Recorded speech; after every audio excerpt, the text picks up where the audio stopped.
大家好，欢迎大家收看安娜说法节目。当宠物狗咬伤他人的时候，作为狗主人到底应该如何应对呢？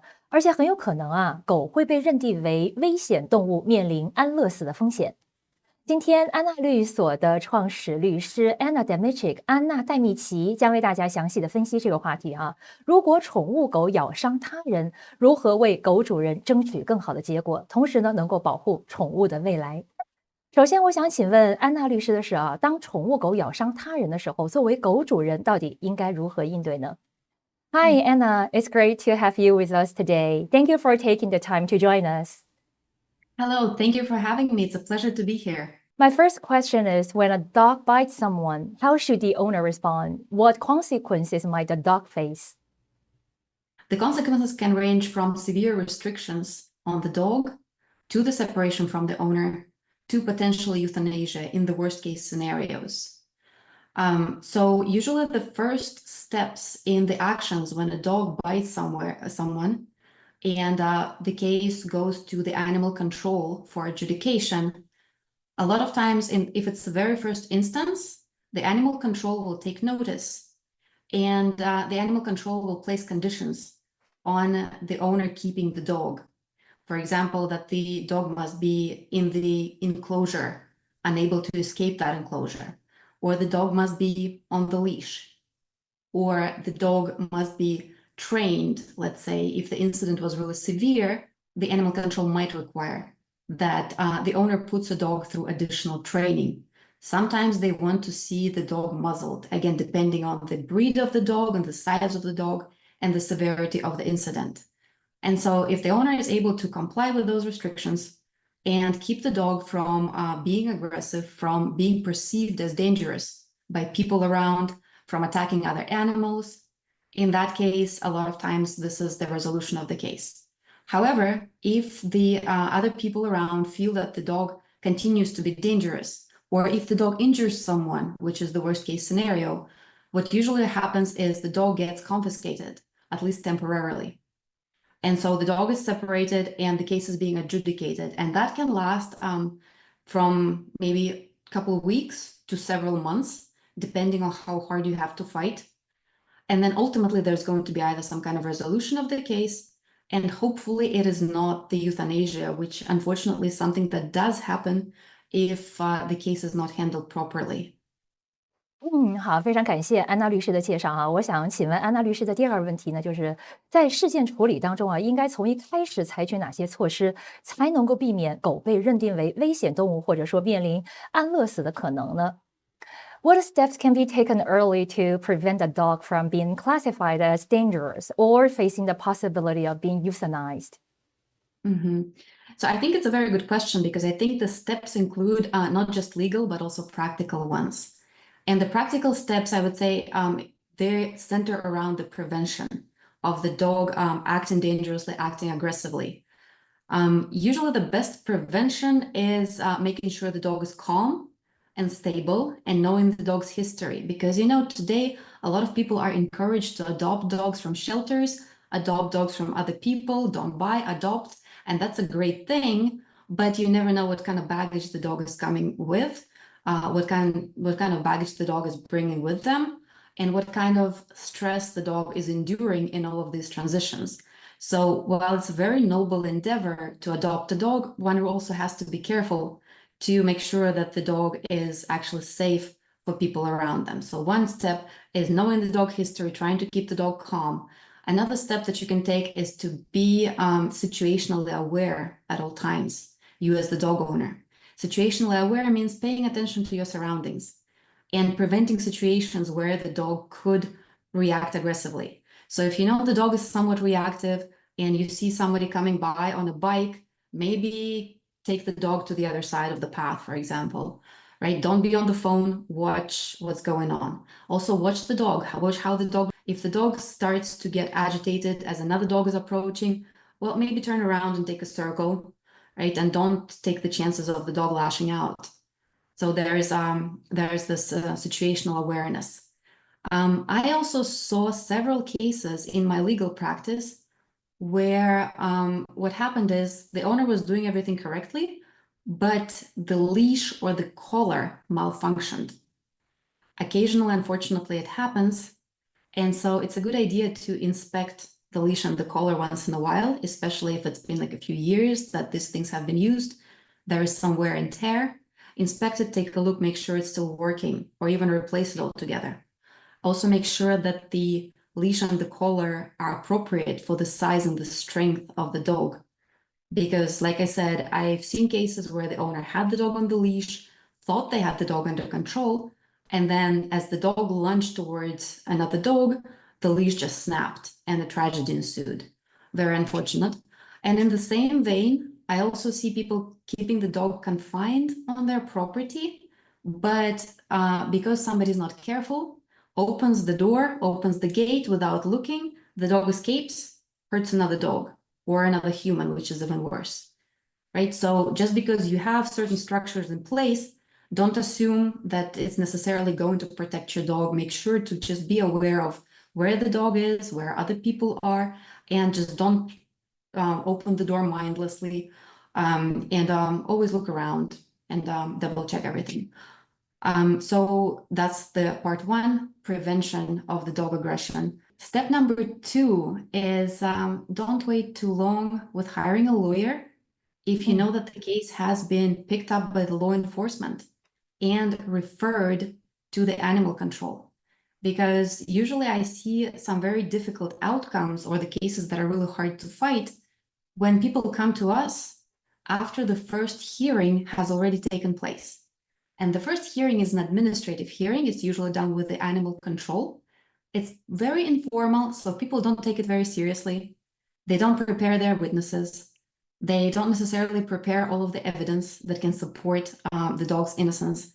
They don't think through all the potential options just in case the officials are not willing to go their way of how they can negotiate, still protecting and saving the dog. So there's a lot of work that can go into the preparation for that informal hearing, which would ensure that this hearing is successful. And that would ensure the elimination of the need to go to court. Because what usually happens is if the dog is acting dangerously, then the presumption is going to be sort of against that dog. And the animal control will be looking to protect everybody else, all the other people in the community, all the other animals of the community. And there is a pretty high chance that unless the dog owner puts a good case to save the dog, that the final decision will be to euthanize. And then the next step that happens is either abide by this decision or go to court, which is pretty expensive, right? I mean, nobody wants this kind of expenses if they can avoid it. So yes, step number two, get the lawyers, knowledgeable lawyers fairly early in the process to prepare for that administrative hearing, because that hearing is extremely important. 好，非常感谢安娜律师对我们的介绍。刚才安娜律师也谈到了，说这个狗很有可能会实施安乐死。我相信啊，任何一个狗主人都不希望自己的狗会被安乐死哈。